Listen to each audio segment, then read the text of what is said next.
Next slide, please. Our work has also touched the child care sector. We've held a couple of Healthy Sarasota County child care trainings. These are designed to help staff and directors of child care centers understand how they can incorporate healthy practices and policies into their sites. Our local program and training align to the standards included in the Let's Move Child Care initiative. To receive designation as a Healthy Sarasota County child care site, each center has to submit an action plan which identifies policy and environmental targets. Each site was also subject to a validation visit. We're able to quantify how many sites earned this designation, but now we are interested in finding out, learning a little bit more about how these policies and practices have been implemented and whether they've stuck. We're about to send out a survey to all of the sites that completed this training, and just last week we held a focus group with with a group of sites that completed the training to see kind of where they were, and we were really encouraged by those discussions. We also had a big policy success when our local Early Learning Coalition added the training and designation to their rating tool for child care centers.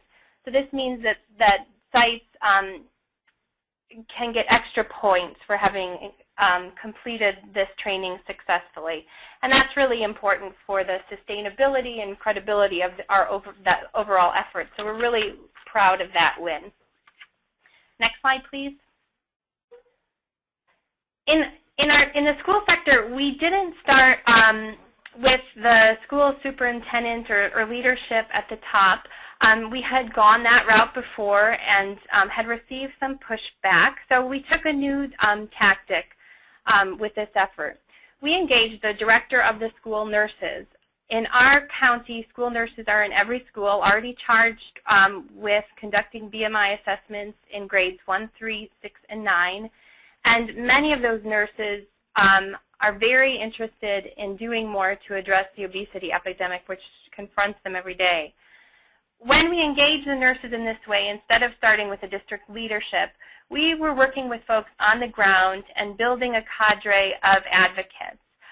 The nurses have used the Healthy Weight Plan. They've engaged principals. They have been important partners in disseminating our 5210 message. Once we had those school nurses on board, we were able to get buy-in from the food and nutrition services staff, who have also incorporated the message and included 5210 as a core part of their curriculum when they do nutrition education. When it comes to asking for district-wide policy change, which we hope to do, we feel like we'll be in a better position to compel our leaders to do the right thing because of the movement we've created and our ability to show progress. At this point, we're working with individual schools and encouraging schools to earn distinction as healthier U.S. schools. This mechanism already encourages schools to adopt healthy policies and practice. And we're proud to report that so far 24 of our local elementary schools have already earned this distinction. Next slide, please. And then worksites are a new area for us. Our worksite initiative is still evolving, but we're looking forward to launching this in the next month or so. And our goal here, like the child care initiative, is to create a recognition program which would promote those employers who had been successful in adopting healthy policies and practices. Next slide, please. We're also looking at opportunities at broader policy changes in the community. We have long wanted to do something to improve access to healthy foods. We recently held a food summit that helped us find focus and some policy targets, and we're looking to advance some of those things to address food access issues, particularly in our underserved communities. Next slide. In all of these sectors, it's really important to note that the individual strategies can be scaled up with larger population level policy and environmental strategies. Here, from a tactical standpoint, the messaging is really important. Messaging can be a hook for securing partners that might be willing to adopt policy changes. Partners are often willing to be a part of the effort to spread the message, and if you can provide them with materials to help to spread the message, then later on you create an opportunity to have a broader conversation about policy change. You know, if it's a school principal that's really embraced the message, you can say, well, you know, what else do you think you can do in your school environment to support this message? And it sort of brings them along with you, we found. It's really a great tool for building that partnership and having some of those conversations. Once the policy change has been achieved, it's important to realize that there can still be some challenges.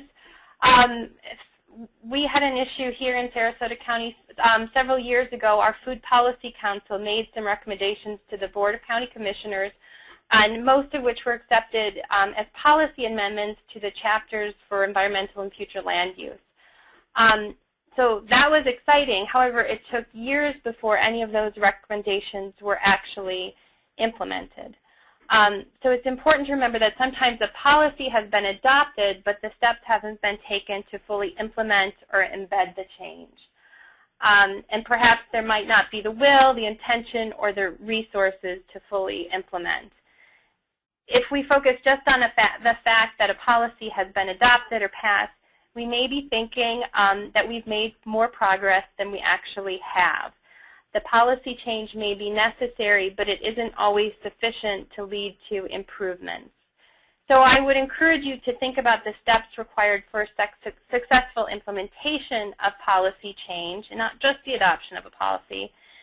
Think about where you want to be when the policy is successfully implemented, and kind of work backwards and embed key process measures into an overall measurement strategy, so you'll know that you're making progress, the type of progress which will actually lead to improvements. Next slide. And be aware that there are many little P efforts that should be tended to before you can lead to the big P of policy change. And this really all depends on the context of your community and where your community is at now. You may need to develop your partnerships, try out some processes and practices and programs, and deal with the politics of change before your community is ready for that big policy change. And this may require some additional P's of patience and persistence. So hang in there. Next slide. We are certainly proud of the progress that we've been able to make in Sarasota County. And as a team lead, I am thrilled that our team is as committed as ever to our collaborative goals, and our partnerships are growing. If you're interested in learning more about our efforts, please take a look at our website, healthysarasota.com, to find out more, and I'll be happy to answer any questions during the discussion. Thank you.